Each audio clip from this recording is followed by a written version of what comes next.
to adjust to gravity, like whether or not they can walk off on their own, you want to be careful about that because their muscles have, they've been trained. I mean, of course, they have those treadmills and everything they do, but you want to be really careful about, you don't want to assume that. And especially there's some disorientation, like sight also can be affected. So all of these things you want to be, 1000% certain that you're dealing with their safety as you do the work you need to do to sort of get the egress, to get them out of the capsule.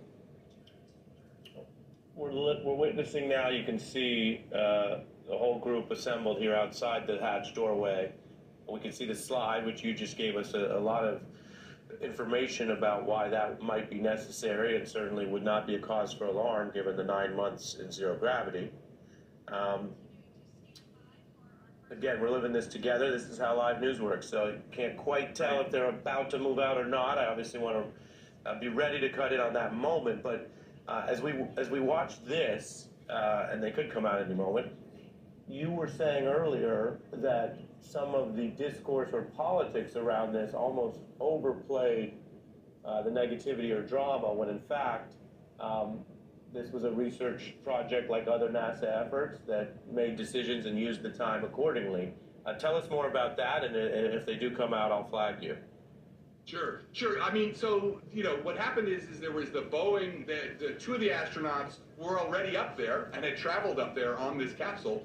The other two astronauts had come up on a Boeing Starliner, which is a new capsule, an entirely new technology that they're developing, which Boeing is having, for sure, some trouble with that needs to be investigated. But once they were up there, that capsule was always there. So it was decided not to have them return on the Boeing Starliner. But it wasn't like they were stranded. That capsule was still attached to they could have come down any time. But NASA is very thorough and very thoughtful about how the cycle of material and people goes up to the space station and down, right? Which is why we've had no accidents for so long. And Adam, I'm gonna jump in and we're gonna see if we can listen into the actual combined broadcast of the NASA SpaceX mission here. We are using, as I mentioned, their video feed. You can see the NASA logo in the corner. Let's listen in as we think we're getting close to this historic disembarking.